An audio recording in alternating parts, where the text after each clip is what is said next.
Tu vis une séparation et tu ne sais plus comment faire pour retrouver ta lumière, retrouver ta joie de vivre, passer au-dessus de ça. C'est quelque chose de douloureux que tu es actuellement en train de vivre, mais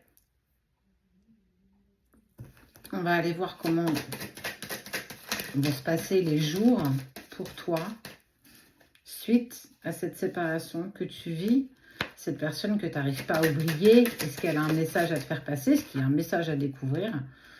Pour pouvoir obtenir une certaine paix aujourd'hui, on va te demander de prendre une décision, de choisir une direction à prendre. Est-ce que tu dois patienter? Est-ce que tu dois avancer? Quelle est la leçon que tu dois ressortir justement de cette séparation, de ce que tu vis à cet instant, là, maintenant, avec moi? Pourquoi es-tu aussi triste? Quelle que soit la direction que tu choisiras, il y aura le changement. Le changement, il peut être douloureux quand on ne souhaite pas dans cette direction. Tu attires à toi la fatalité et on te dit qu'on te parle en fait surtout de ton miroir magique. Tu attires à toi ce que tu es. Si tu vibres négativement, tes peurs, tes doutes, je ne comprends pas pourquoi il est parti, pourtant tout passait bien, tout allait bien, il est parti comme ça du jour au lendemain, bah, tu vas attirer à toi en fait encore plus de questions, encore plus d'interrogations et encore plus de pensées négatives. Je la cache. Et on te parle malgré tout d'amour. C'est pas parce qu'il y a une séparation qu'il n'y a plus d'amour. Ce n'est pas parce que l'autre a décidé de partir qu'il ne t'aime plus.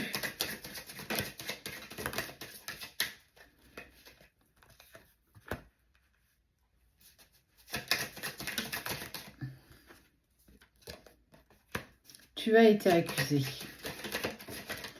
On t'a porté, on a osé porter sur toi des accusations qui a créé de l'instabilité chez l'autre.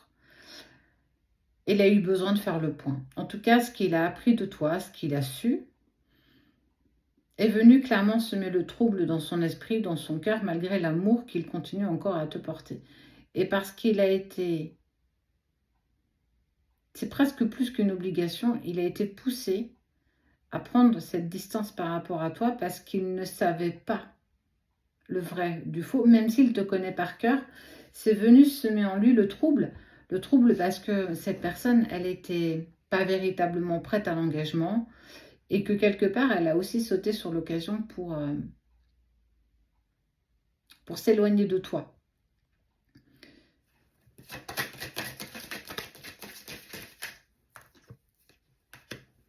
Elle a l'impression que tu l'as trahi. Je ne sais pas ce qu'on est venu raconter sur toi. Mais en tout cas, c'est pas anodin. Ce qui a été dit n'a pas été anodin. Parce que pour le coup, ça a coupé la projection qu'il avait avec toi. Ça a coupé la projection de cet avenir en commun. Une personne est véritablement venue semer le trouble dans l'esprit de cette autre personne et il n'est pas passé par quatre chemins. Il a coupé court à tout ça. Il t'a dit que c'était fini, qu'il avait su des choses, que ce n'était pas en accord avec lui.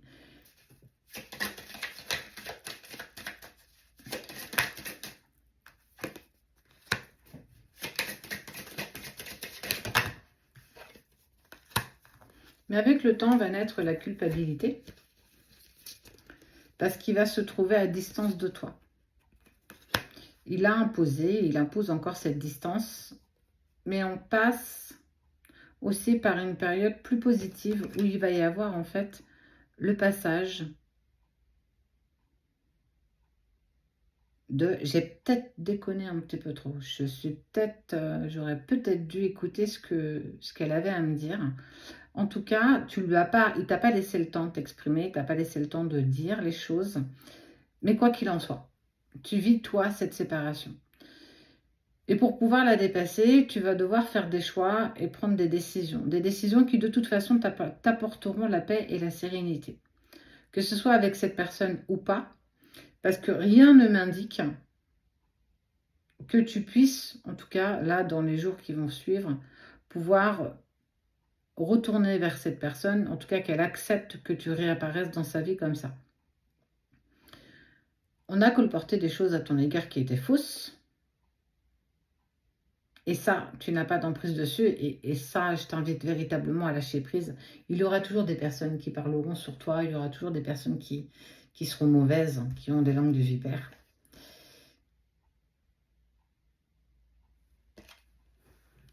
Regarde. Le retour.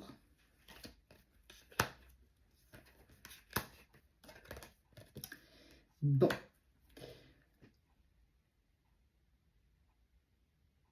Quelle que soit la décision que tu vas prendre, quelle que soit la direction, tu vas retrouver une certaine sérénité, une certaine tranquillité d'esprit. Et pendant ce temps, il va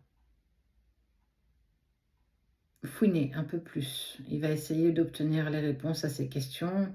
Il ne va pas rester sur ses premiers candidatons, même si ça a été précurseur de votre séparation, ne l'oublions pas. Et tu as été accusé. Tu as été accusé de choses que tu n'as pas commises. En tout cas, on t'a gentiment mis tout ça sur le dos. Tu as peut-être même d'ailleurs des petits mots de dos. Il va t'appeler. Il va t'appeler par la suite parce qu'on parle de réunion, de culpabilité face à la distance. Des langues vont se délier, des personnes qui savent la vérité vont aller lui dire ce qui s'est passé. Et c'est là que va naître la culpabilité. Et il va revenir. Mais je ne crois pas que tu puisses accepter ce retour après cette épreuve qu'il t'a fait vivre, après tout ce que tu as vécu là, après les accusations, parce que qui mieux que lui te connaissait aussi bien? Personne en fait, à part toi. Et il a osé croire ce qu'on est venu dire à ton sujet. Il a osé douter de ta sincérité, il a osé douter de ce que tu as potentiellement fait ou pas. Alors ouais, il va y avoir de la culpabilité de sa part, mais le mal a été fait, j'ai envie de te dire.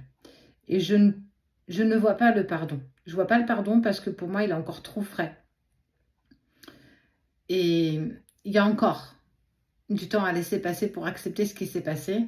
Tu vas de toute façon retrouver une certaine sérénité malgré l'autre et il reviendra dans ta vie.